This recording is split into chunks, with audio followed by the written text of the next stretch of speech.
Hey guys, I'm here with a little dose of positivity for you all. So I have a question. How many of you have ever dealt with or do deal with anxiety? Me, I know I have.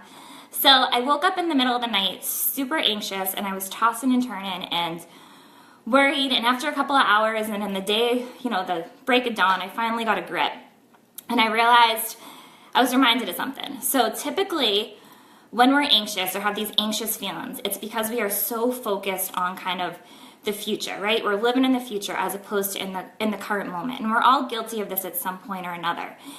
And so for me, this has been a big year of spirituality for me, and that might sound super nerdy, but it is.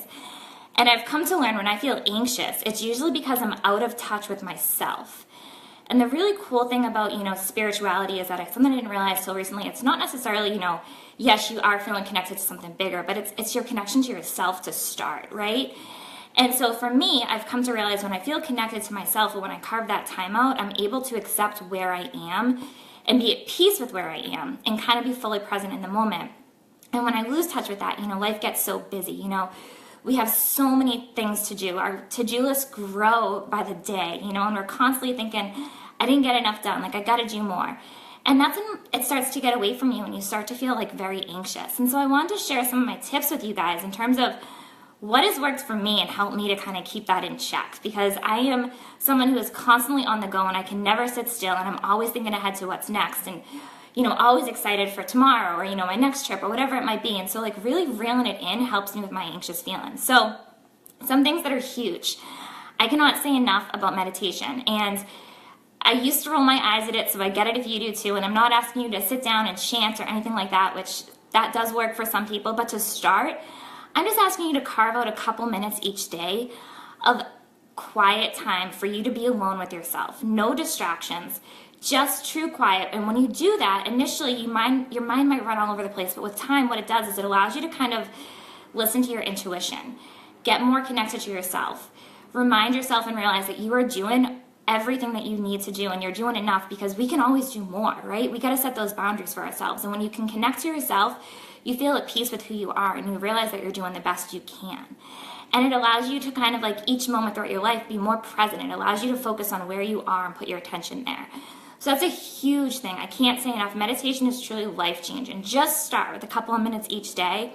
And if you need guided meditation, Insight Timer is an awesome free app that'll help you kind of like just get in the habit of it. And it's amazing.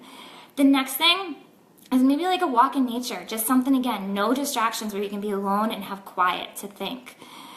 And the other thing that I love that I can't say enough about is journaling. And this is something that was really weird for me when I got started. But if you're someone who's kind of doesn't like to talk about things openly, or you internalize things, your mind's always racing, and it just bottles up, right? And sometimes it explodes, and that leads to anxious feelings. And so what really can help there is each morning just start by setting like one intention for yourself. What is one thing that you really want to accomplish today that's going to make you feel as though you succeeded at the day? That's the first. And the other idea, especially as if you're someone who goes to bed and you feel anxious when you sleep, or you wake up feeling restless, journal before you go to bed. It's kind of like a brain dump, if you will. You just free write. And as you free write and you kind of just let it all out, you realize that it's kind of a release of emotions, and you're able to just let it all go and then end something that was a good thing for the day, something you're proud of for the day. And so those are things that really work for me. And you're not alone. Anxiousness is normal, and it's usually just that like you're too focused on like where you're headed, the things that are kind of out of your control. You never know what's going to happen. You can only focus on where you are now, here and now. So take it each moment and be intentional each moment. And that's all I got for you guys. And thanks, Rebecca. I love this necklace too. I don't remember where I got it, but I'll try to find it and I'll send you a message. All right, bye guys.